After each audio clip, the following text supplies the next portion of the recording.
Hello दोस्तों, welcome to Gupta ji technical. स्वागत है आप सभी का गुप्ता जी टेक्निकल के एक नए वीडियो में।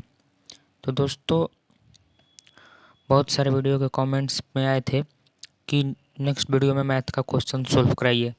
तो दोस्तों, इस वीडियो में हमने मैथ के क्वेश्चंस जो हैं लेके आए हुए हैं। और ये जो प्रश्न है वो बहुत ही महत्वपूर्ण प्रश्न है। और ये जो प्रश्न है आपके मेजरमेंट चैप्टर के हैं। सॉरी, मेजरमेंट का नहीं है, मेंसुरेशन का है, यानी क्षेत्रमिति का है। ये जो चैप्टर है मेंसुरेशन है, जिसका नाम है, जिसको हम लोग हिंदी में बोलते हैं क्षेत्रमिति। और उसमें से हम लोग पढ़ने वाले हैं त्रिभुज का क्षेत्रफल, यानी एरिया ऑफ ट्रायंगल। ठीक है, एरिया ऑफ ट्रायंगल पढ़ने वाले हैं। तो दोस्तों, हम लोग क्वेश्चन करने से पहले आप लोगों को कुछ महत्वपूर्ण फार्मूला के बारे में बताने वाला हूँ। तो चलिए पहले हम लोग फार्मूला देख लेते हैं, फार्मूला क्या है। ठीक है, तो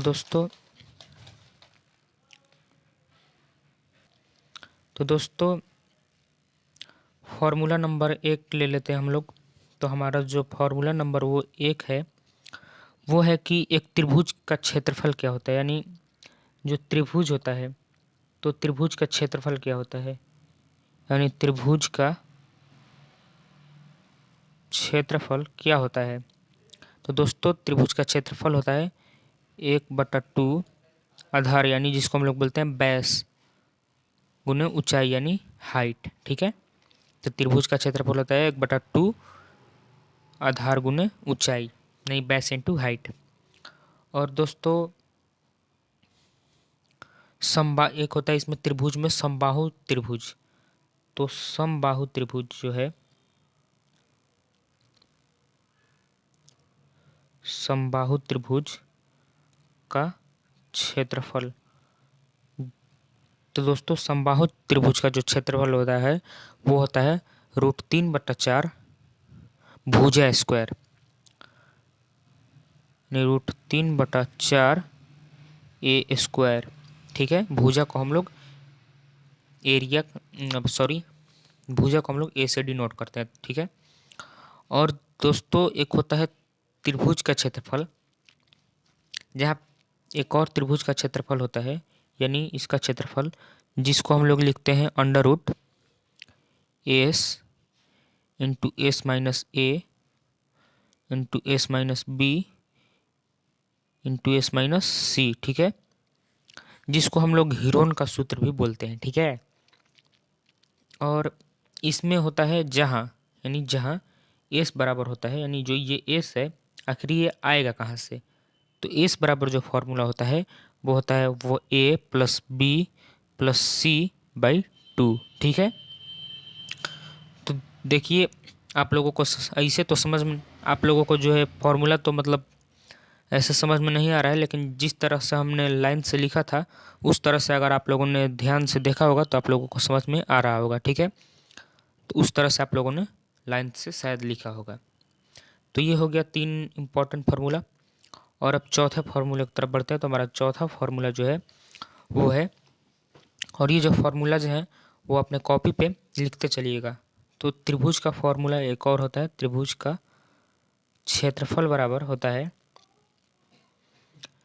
1/2 AC sin B।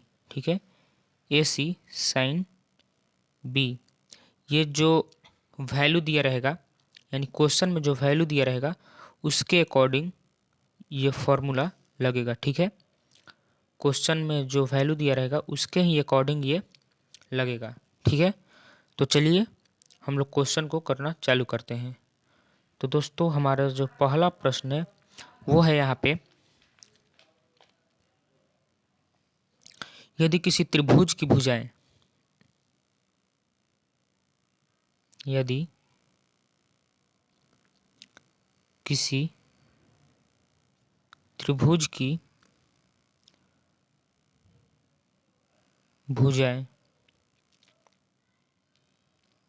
यदि किसी त्रिभुज की जो भुजाएं हैं वो है 5 सेंटीमीटर, 5 सेंटीमीटर, 10 सेंटीमीटर तथा 9 सेंटीमीटर। ठीक है, तो त्रिभुज का जो है क्षेत्रफल निकालना, त्रिभुज का क्षेत्रफल होगा।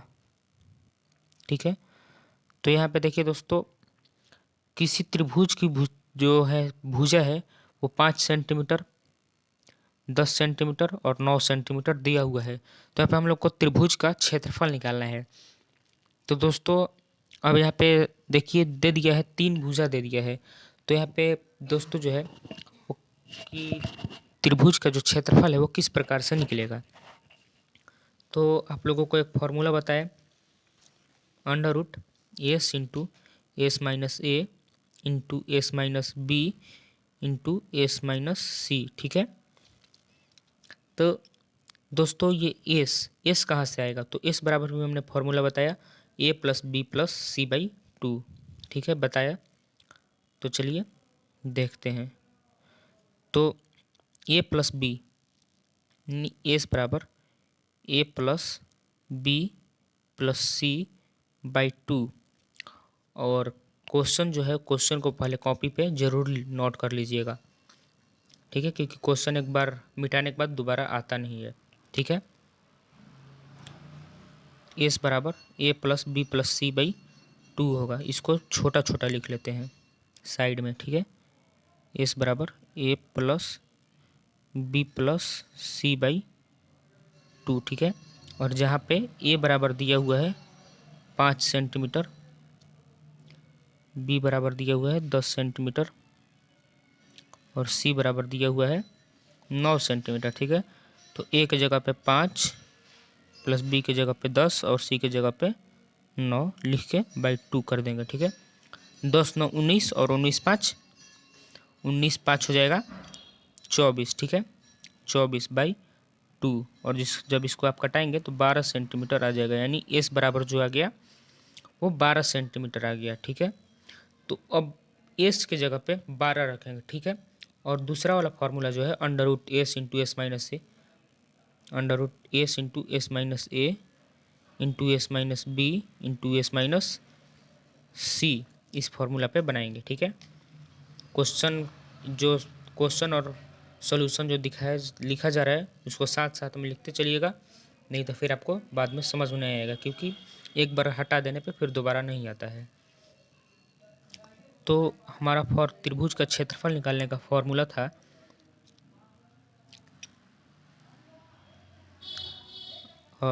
त्रिभुज का क्षेत्रफल का फॉर्मूला था under root S into S minus A into S minus B into S minus C. ठीक है, ये जो है फॉर्मूला है। तो एस की जगह पे जो है वो हो जाएगा 12 आया था। ठीक है, 12 इंटू 12 माइनस ए की जगह पे 5 अंडर रूट एस की जगह पे जो है 12 और बी की जगह पे 10। ठीक है, और एस की जगह पे फिर से 12 इंटू सी की जगह माइनस सी की जगह पे 9। ठीक है, या फिर इसको हम लोग इस प्रकार से भी लिख सकते हैं, 12 का 12 इंटू 12 में से 5 जाएगा तो बचेगा 7, फिर 12 में से 10 जाएगा तो 2, और फिर 12 में से 9 जाएगा तो 3। और इन सब का मल्टीप्लाई जब कीजिएगा 12 का, 7 का, 2 का और क्या बोले 3 का, करके देखिए कितना आ रहा है। तो दोस्तों जब आप लोगों ने इसका मल्टीप्लाई किया होगा तो अंडर रूट 504 आया होगा। ठीक है, तो अब इसको दोस्तों इस प्रकार से भी लिख सकते हैं, इस प्रकार से अंडर रूट 6 गुने 6 गुने 14, इस प्रकार से हम लोग लिख सकते हैं। जब 6 और 14 में गुना कीजिएगा तो 6 का 36, 36 में और 14 से गुना कीजिएगा तो 504 आ जाएगा। ठीक है, तो हम लोग पहले पढ़े थे अगर रूट में कोई भी दो चीज़ रहता है तो उसके बदले एक वो बाहर निकल जाता है, तो इसका जो आंसर हो जाएगा वो हो जाएगा 6√14। ठीक है, 6√14 आपका राइट आंसर हो जाएगा। ठीक है, तो आशा है कि आप लोगों को ये क्वेश्चन समझ में आया होगा। चलिए अगला प्रश्न की ओर बढ़ते हैं। तो दोस्तों आप लोगों को जो बताया जा रहा है वो अपने कॉपी पे नोट करते चलिएगा, नहीं तो फिर बाद में जो है ये क्वेश्चन आप लोगों को जो है मतलब क्वेश्चन और सॉल्यूशन मिट जाएगा। ठीक है, तो अगला प्रश्न की ओर बढ़ते हैं। देखिए मान लीजिए क्वेश्चन दिया हुआ है कि समबाहु त्रिभुज यानी समबाहु त्रिभुज की जो एक भुजा है, यानी समबाहु त्रिभुज की एक भुजा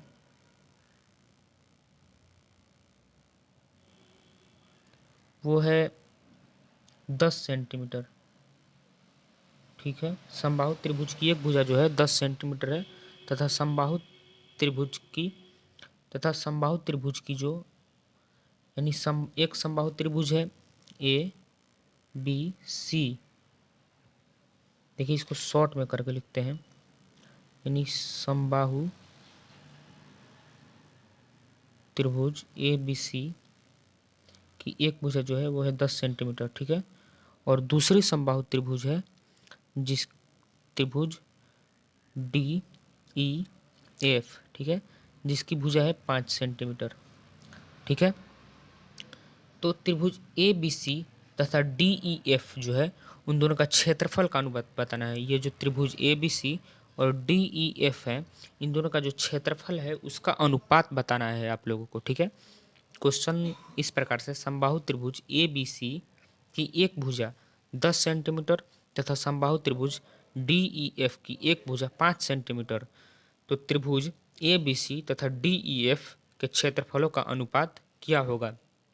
ये क्वेश्चन अपने कॉपी पर नोट कर लीजिएगा। तो चलिए हम लोग सॉल्यूशन करते हैं। ठीक है, तो दोस्तों सबसे पहले समबाहु त्रिभुज के क्षेत्रफल का जो फॉर्मूला होता है वो क्या होता है।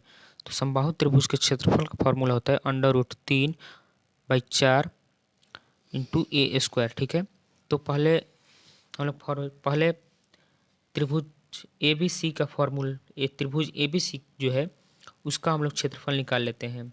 तो त्रिभुज ए बी सी का जो क्षेत्रफल होगा वो होगा √3/4 इंटू ए, यानी ए को हम लोग भुजा को हम लोग ए से डिनोट करते हैं।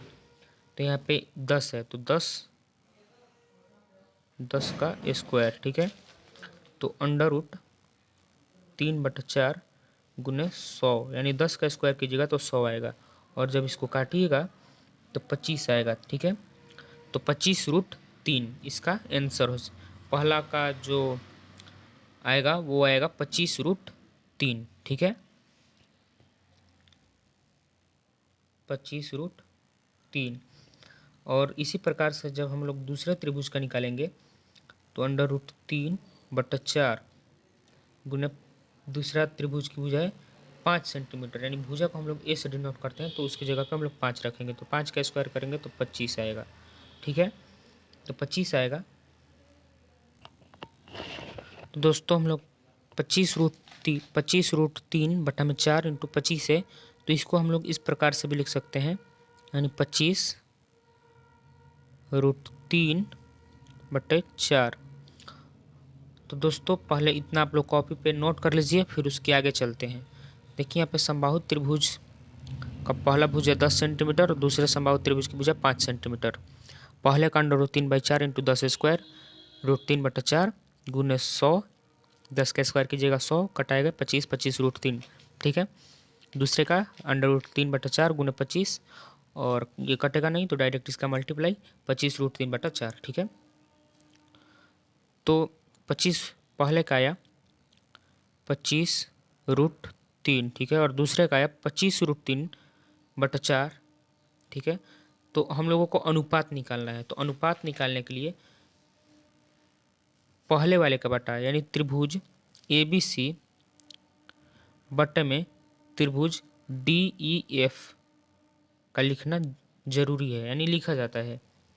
त्रिभुज देखिए इसका मतलब होता है बटा। ठीक है, ये जो चिन्ह है ये अनुपात का चिन्ह है, तो इसका मतलब होता है बटा, यानी त्रिभुज ए बी सी बटे में त्रिभुज डी ई एफ। ठीक है, तो त्रिभुज ABC का जो मान आया है वो है 25√3 और त्रिभुज DEF का जो मान है वो है 25√3/4। तो जब इसको हम लोग पलटेंगे तो इसका जो मान आएगा वो होगा कुछ इस प्रकार 25√3 और ये जो 4 है वो आ जाए, ये जो 4 है ये आ जाएगा ऊपर, ये भागा में है। यहाँ पे देखिए नीचे बटा में तो भागा में है, और जब इसको पलटा जाएगा तो ये ऊपर चला जाएगा गुना में, ठीक है, और बटा में, और ये जो गुना में है वो नीचे आ जाएगा यानी भागा में 25√3, ठीक है। तो 25√3 ये भी है और 25√3 ये भी है, तो इसको काटेंगे तो ये खत्म हो जाएगा यानी 1 हो जाएगा। तो इस प्रकार से 4 से 1 में गुना कीजिएगा तो 4 आ जाएगा। तो यहाँ पे हम लोगों को त्रिभुज ABC यानी त्रिभुज ABC और त्रिभुज DEF का अनुपात मिल गया, ठीक है। त्रिभुज ABC और त्रिभुज DEF का जो अनुपात होगा वो होगा 4:1, ठीक है। तो दोस्तों आज के वीडियो में बस इतना ही। नेक्स्ट क्वेश्चन को हम लोग अगले वीडियो में सॉल्व करते हैं, ठीक है। तो आशा करता हूँ कि आप लोगों को ये क्वेश्चन समझ में आया होगा। तो दोस्तों अपने दोस्तों के पास ज़रूर से ज़रूर इस वीडियो को शेयर कीजिएगा जिसको इसकी ज़रूरत होगी, ठीक है। और वीडियो अच्छा लगा हो तो वीडियो को लाइक कीजिए। अगर आप भी एक ऐसे स्टूडेंट हैं जो पॉलिटेक्निक एंट्रेंस एग्ज़ाम की तैयारी बिल्कुल फ्री में या फिर IERT की तैयारी बिल्कुल फ्री में करना चाहते हैं तो हमारे चैनल गुप्ता जी टेक्निकल को सब्सक्राइब करना ना भूलें। धन्यवाद।